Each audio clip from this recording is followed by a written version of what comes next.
Hello, people of YouTube. My name is Steve Gray, and thank you for watching. Today, we are going to be talking about Yashahime, Princess Half Demon, Season 2, Episode 1. And initially, I was kind of done with Yashahime after the first season, because while yes, there were certain episodes that I really liked, certain episodes really bored the crap out of me. There wasn't a lot to talk about. It was just the same formulaic nonsense over and over and over again, and I was legitimately starting to get bored with it. However, then I remembered my reviews, took a look back at a couple of them, and I saw that the last couple of episodes slapped pretty good. They were really good episodes, and needless to say, the first episode of Season 2 is also excellent. Moving forward, we do not know yet how many episodes we are getting. They didn't say it was 12, they didn't say it was 24. Last season we got 24, so I think it's safe to assume that we're probably going to get an additional 24 episodes, because that would make sense in my opinion.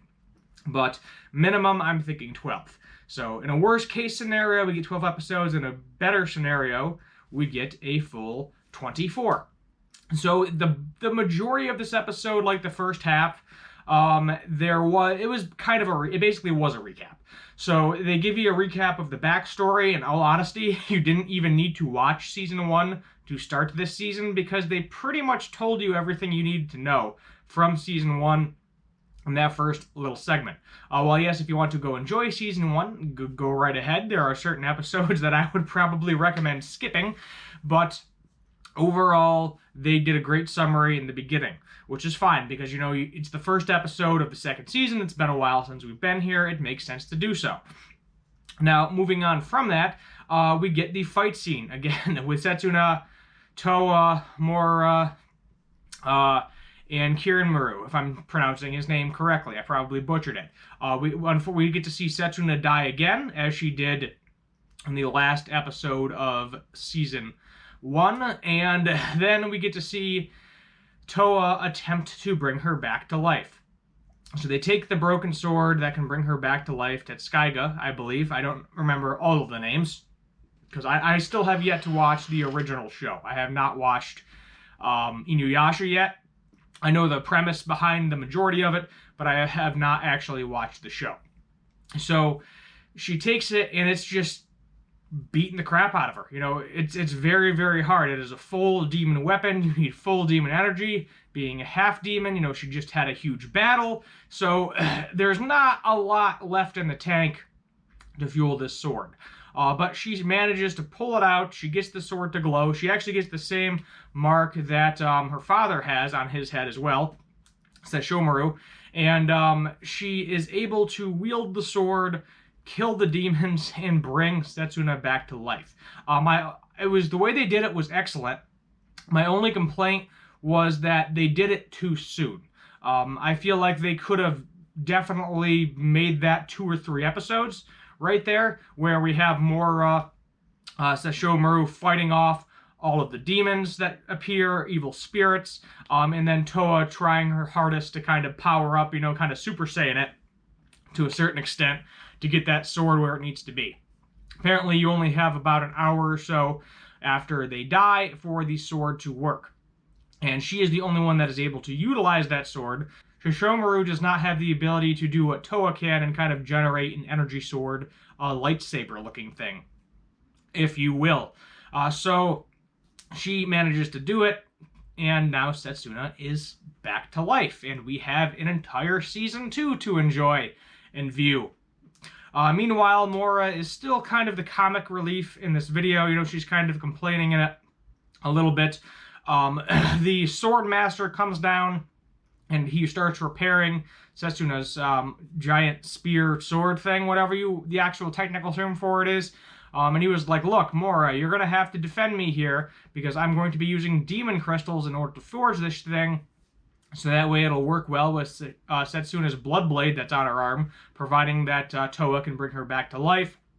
And you're the only one that can really defend me." Why Sesshomaru didn't show any effort whatsoever, I do not know. Obviously, he's going to protect his own life. What we learned from the previous season is that demons don't really care about their offspring. I mean, they have them if they have them, but they're not going to stick around to take care of them. It is survival of the fittest.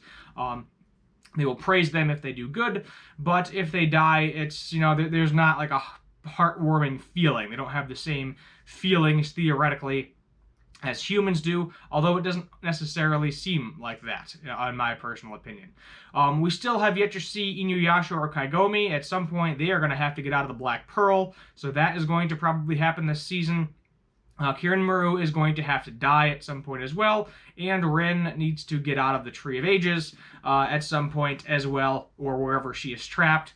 So now we just have to wait and see what happens, because there's a lot to be had going on to this. So what I'm really hoping they don't do is the same kind of formulaic,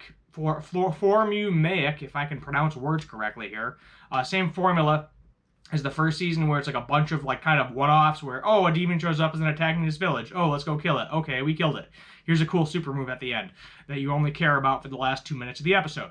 I'm hoping that doesn't happen, because based on the preview, it looks like that is what is ultimately going to happen with the next episode, which is okay to a certain extent. You got to get yourself back into it with a couple of episodes, but ultimately I want to get into the meat of the story. I want to see Inuyasha and Kaigomi freed from the Pearl. I want to see, Kirin brought down, because that is the story. They could definitely easily do those things, I think, in 12 episodes. However, they may drag it out for the fan service. That is my one concern. Me having never watched Inuyasha, it's not for me. I mean, it's literally not for me. This anime is specifically for people who watched Inuyasha. It is just a fan service. I believe they are actually starting to create manga for it, to my knowledge. So it seems to be very popular in Japan, very popular with previous fans of the show. For me personally, it's going to be dependent on the episode. For this episode, for example, I would definitely rate this like a 9 out of 10. Excellent episode overall. If you already watched the first season, you know what's happening.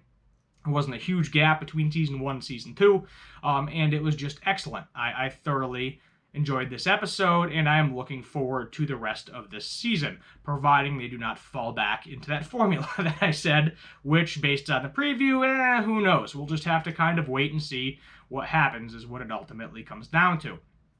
But excellent episode. Definitely recommend it. If you liked season 1, you're going to like season 2. No big deal there. We'll see. If I start getting annoyed with it again, I may kind of compress it, I guess you could call it, where I'll, watch 2 or 3 episodes at a time. I'll wait a couple of weeks and then do one video a little bit longer, like a 12 to 15 minute video based on those 2 to 3 episodes. Right now, this is actually the only thing I have to review till Demon Slayer comes out. I'm still debating whether or not I want to do that, or how I want to do that, because I've already watched Mugen Train, and the first 7 episodes are going to be Mugen Train starting on the 10th, so next week. But who knows? I mean, we can change up the schedule. I can stop doing Monday videos and then do like a Saturday, Sunday, and then maybe make the Thursday video on Wednesday. I got to figure out that situation, because I have the guitar channel too. Right now I've been consistently doing guitar videos on Tuesdays and Saturdays. I don't mind doing 2 videos in a day like I have been on Saturday for quite a while at this point now.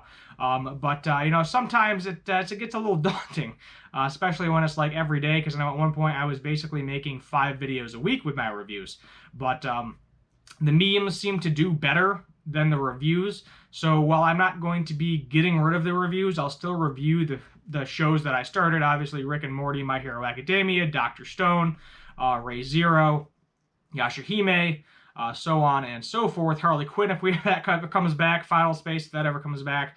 I think we're leaning more towards the meme part of it now, because that's where I'm getting the views. And you got to do what your audience wants. So if the audience wants how a character got a pregnant video, then you shall receive how a character got pregnant video, so on and so forth.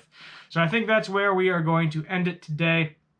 Thank you for watching. If you're new here, hit that subscribe button, turn on that notification bell, leave a like, and feel free to comment down below what you want to see for future anime and cartoon related videos. My name is Steve Gray. Thank you for watching, and as always, have a good one.